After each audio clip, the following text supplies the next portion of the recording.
I believe in living life to the full. So picture the scene. You're lying on your deathbed, watching your toes curl up, and you're thinking, what have I done with my life? Now, at this crucial point in time, you don't really want to be thinking about all the things that you wish you had done, or could have done, or should have done. So when you press the action replay button on your lives, will it only contain images such as these?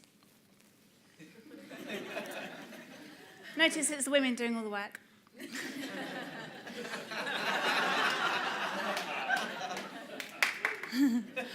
Sorry, guys. Or when you look back on your life, will it contain something a bit more exciting and interesting, stretchy and challenging, adventurous and transforming and soul-fulfilling, such as these? This is all the bucket list of things that I've done so far. And it's called a bucket list because it's about all the things that you want to do or places you want to go to before you kick the bucket. I've done 110 things so far, and I'm not dead yet, so I've got a few more to do before I die. And on this list, there's massive things like sailing around the world and skiing to the South Pole.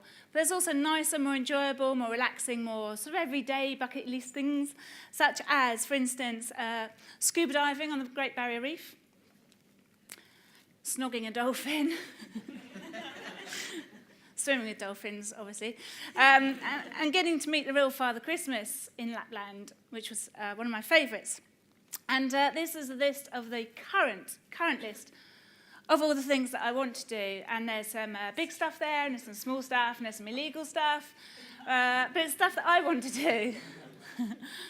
I think two of them go together. One is getting arrested, and one is streaking at a rugby game. So I might do those two in one day. So this list is constantly expanding and moving and changing. And as I talk to people and have a cracking conversation about, what's on your list, what have you done that's amazing, what shall I do next, where have you been that's really cool, I just pop it onto my phone initially to capture it, and then I transfer it onto my website. Because the fact it's actually written down or captured somewhere means I'm much more likely to do it. There's a sort of commitment, if you like, between me and my list that I will do these things. And every now and again, I'll look at my list and think, okay, which one should I do next? And depending on my circumstances, my money, my time at the time, I just pick one to do and gradually get them done. So, why? Why do I do this? Why do we have bucket lists? And why do sometimes I push myself really hard to do such extraordinary and challenging things like skiing to the South Pole or sailing around the world? Well, who's heard of being in your comfort zone? Yeah, a lot of you. Hopefully you're sort of in your comfort zone now. So, panic zone, anyone? Heard of that one too? Yeah, thank you. Thanks for responding. So if we imagine we're in the comfort zone, my writing is rubbish, sorry. And if you are in that zone, you'll be perhaps answering emails, watching TV, loading the dishwasher, doing the ironing. For most people, that's in their comfort zone anyway. I don't like ironing myself. What sort of feelings and experiences are you having or emotions are going through you when you're in your comfort zone? Answering emails, watching TV, doing the ironing. Okay, so do feel free to shout out, but if not, I'll write some things down. Possibly a bit bored. Anyone else? Might be quite pleasant in a relaxing way. Quite relaxed. Bit of complacency.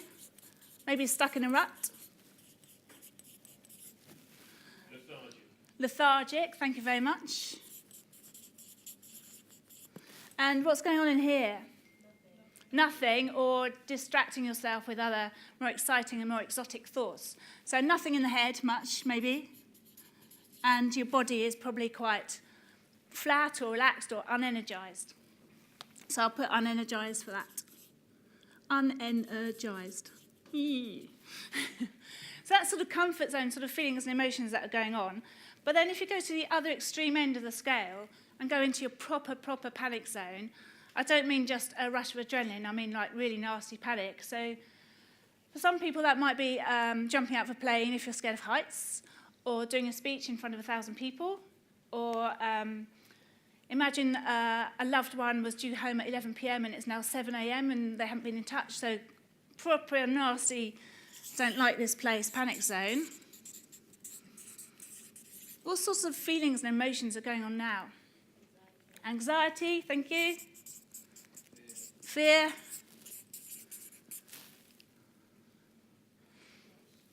All that sort of nervous and worry. It's not a nice place to be. Physically, tense,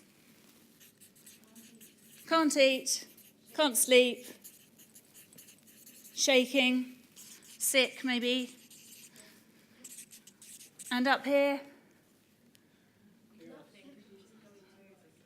Yeah, so I think it can either be nothing or it can be too much and you're flitting all over the place. So sort of out of control, really.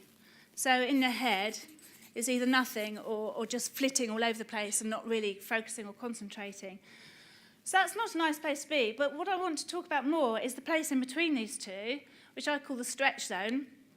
So you're not fully... Oops. Cut that out of the video. You're not fully relaxed and lethargic and think of nothing, but you're not fully sick with that fear. You're in between, and you might be a bit that way or you might be a bit that way. But imagine now, whatever that stretch might be for you. So it might be jumping out of the plane still for some of you. It might be doing a talk in front of 100 people. But, there's a bit of a buzz going on. So what sort of feelings and experiences are going on in your stretch zone? Excitement, thank you.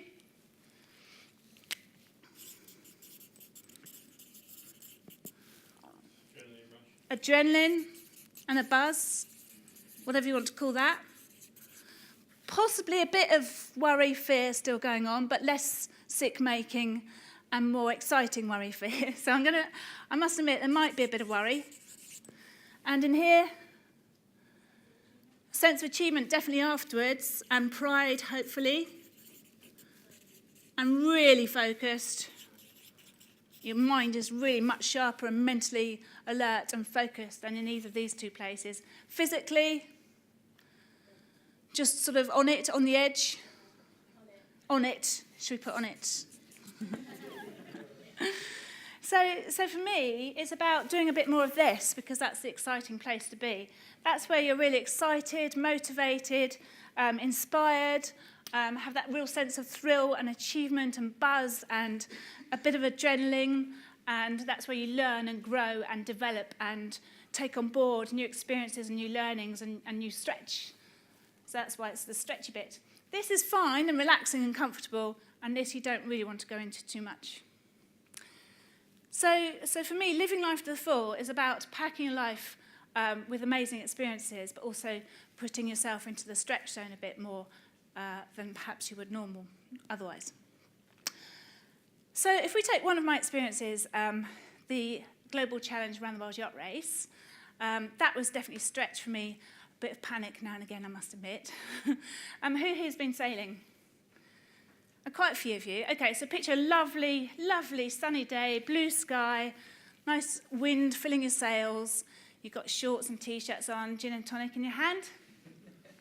Well, what I did was nothing like that, so let's have a look.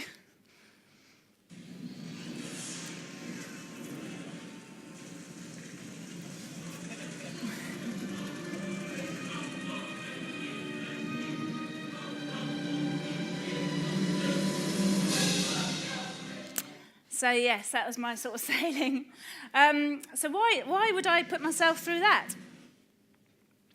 It was tough, and there was lots and lots of reasons why not to do that, for sure. And some of the main ones are these. I had a full-time job, which I actually did quite enjoy at the time. I was a shareholder, and I'd have to sell my shares. I thought it would damage my long-term career by going away for a year. I owned a flat in London. It cost £30,000 to do this, plus the whole year's salary that you're missing out on earning, of course. I could do so much more with £30,000. I need to save money for pension, mortgage. I can't go away for a year. I can't sail. I'll be sick. Not sure I enjoy it, and my mum will kill me. So lots of reasons and others that I perhaps shouldn't do it.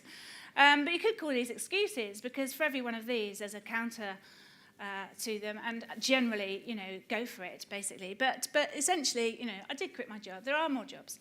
I sold my shares, that's fine. It improved my long-term career because I came back more confident and more interesting as a person, I guess.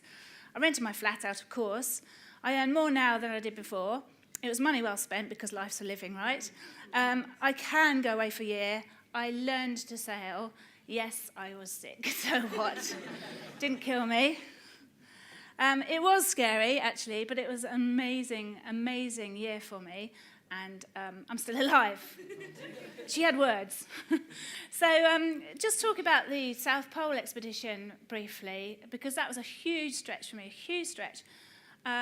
It was, as Steph mentioned, an expedition from the coast of Antarctica to the South Pole, which is about 1,000 kilometres. It was 46 days. It was uphill most of the way. It was into the wind, pulling a poke of 80 kilos. Didn't quite get on with my tent mate, but that's a whole other story. Quite cold. Minus 19 down to minus 40 plus wind chill and all that. So, it was pretty tough, as you can imagine. And I was definitely stretching myself big time taking this on. I didn't even know an ordinary person could do these things. I thought you had to sort of be old and beardy, but... and then, if that wasn't hard enough, I think what made it even harder was I got a medical condition called polar thigh on day 7. Day 7 of 46 days, so not ideal. And I honestly think that physically and psychologically, it made it probably about 3 times harder as a whole trip. Now, at this point in the talk of a polar expedition, you can get some pretty gruesome photos coming up. So for the next 2 slides, look away now if you don't want to see anything yucky and gruesome, because I'm going to show you my thighs, which aren't very pretty in the next 2 slides. So it's a cold injury. It attacks the flesh around your thighs. You start off with like chilblains, fine, but then they harden up, and then you get blisters, and then they basically disintegrate into ulcerated flesh, which then dies, and you get necrotic tissue and gangrene and MRSA when I got back to the UK. So not nice. Anyone look away? I don't think anyone did. You all just went, show me. Bring it on. I want to see her thighs. Oh, lovely. But two things kept me going, and they were my skis, obviously literally, but also the things that I'd printed on them before I left home, because I love these 2 phrases. And one of them was choose your attitude. Okay? And I believe you can take this throughout life. No matter what happens to you in life, you can choose your response to it. So at this point in time, when we're talking about medical evacuation and pain and, how can you ski 12 hours a day with really painful thighs, I could have chosen to quit. I could have chosen to ask for the plane to come and pick me up, and that comfort of a cup of tea and a real toilet and all that sort of stuff. That would have been so nice. Or I could have chosen to cry, get depressed, get upset, get angry, get frustrated, whinge and all that. But actually what I chose to do is to embrace the situation, do something about it, manage my legs, manage the pain, and manage my brain. Because with some of these physical injuries we get when we're doing challenges, even a blister, we spend so much time and effort and trouble on the physical problem and the plasters and the pills and the bandages and the lotions and the potions that you spend less time on just working out what you're thinking, what you're feeling, and what you can do about it. So choose your attitude, or my new phrase that I made up for this, manage the pain, manage your brain, but somehow you can choose how you respond to these difficulties and challenges that you get generally in life. The other phrase on the other ski is kind of linked to that, and is pain is temporary, pride is forever. Pain is temporary, pride is forever. So the pain of experiencing that in my legs eventually goes. In fact, it's only just cleared up, as Steph will testify. But the pride of getting to the South Pole, of achieving this huge challenge, and actually touching that mirror ball when you get there, will stay with me forever. So if you do something challenging and hard in life, remember, choose your attitude, and pain is temporary, pride is forever. My other big one I've already touched upon is sailing around the world. This was the global challenge around the world yacht race, for those of you who might have heard that. This is us on start day. This is the Southern Ocean, which is extremely cold again. And if you think this is the size of a typical person down there, this is the size of a typical wave. So 22 metres, very dangerous. We had a medical evacuation. This is Flashy, not his real name, of course. High on morphine, as you can see from the smiley photos. But he was in a bit of pain because he'd smashed his arm up. He got picked up by a wave and thrown into the rigging. So we had to drop him off, which involved a 3,000-mile detour, By this time, we were 4 crew down, 3 weeks behind the rest of the fleet, out of communication, in the bitter, freezing, horrible Southern Ocean on Christmas Day, and the race organisers were asking us to retire. But choose your attitude, right? We raced on, and it wasn't all that bad. Amazing sunrises and sunsets. Those are the 2 big ones. I'm glad I've done them. They were huge challenges, huge memories and experiences for me. But I've also done smaller stuff. This is on top of a sand dune in the Gobi Desert doing the Trans-Siberian Railway, jumping out of a plane, of course. One of my favourites, paddling the Mekong in a dugout canoe, and then paddling the Thames. This is what that looks like at the source. So I paddled the source of the sea, and that is the Thames, believe it or not. It's beautiful all along the way. And then the mad things, some of you might know this one, Tomatina, the Tomato Throwing Festival. World Bog Snorkeling Championships in Wales. And this is on tomorrow, the London to Brighton bike ride. I've done it a few times in different fancy dress outfits. And in doing all these things, I've got a few tips I'd like to share with you before I finish, because my secret mission is to get you all to do a bucket list and have a list of things to do before you die. So, 10 tips for living life to the full. First of all, do take some time out to think about all the things you have done, because I'm sure you've done more than you realise, and be proud of those. Then, brainstorm all the things that you want to do and the places you want to go to. It doesn't have to be skiing to South Pole. It can be making a cake if you've always wanted to make a cake and you never have. So it's your list. It's up to you what you want on it. And try and write them down somewhere, because you're 10 times more likely to do it if it's written down. So on a bucket, on your leg, on the wall, on your website, something. Every now and again, review the list and choose one to do. And then take a big positive step towards making it happen. So enter the competition, sign the contract, buy the horse, whatever it involves. But that will get you started. And then stay positive, no excuses, no reasons, no buts, because then you might be limiting yourself with negative labels. If you think you can't, you might not. If you think you can, you will. So that's about limiting yourself. So you can. I couldn't ski, I couldn't sail, but I did, and you can learn. Choose your attitude, you know that one. Give it 100% commitment. Some of the bigger ones will need a lot of commitment, a lot of courage with your whole heart, mind, body and soul. So you step up to the challenge, do it, whatever that thing is, and then you can update your lists and brag about it and drink lots of champagne for quite a while. And in doing all this, for me, it's about living life to the full. Pack it with experiences and adventures and meeting people and going to amazing places and achieving more than perhaps you'd achieve if you didn't have a bucket list of things to do. I wouldn't have gone to South Pole if I didn't have a bucket list. And then it will be about living life to the full, so that when you're lying on your deathbed, it will be with a smiley face. Thank you.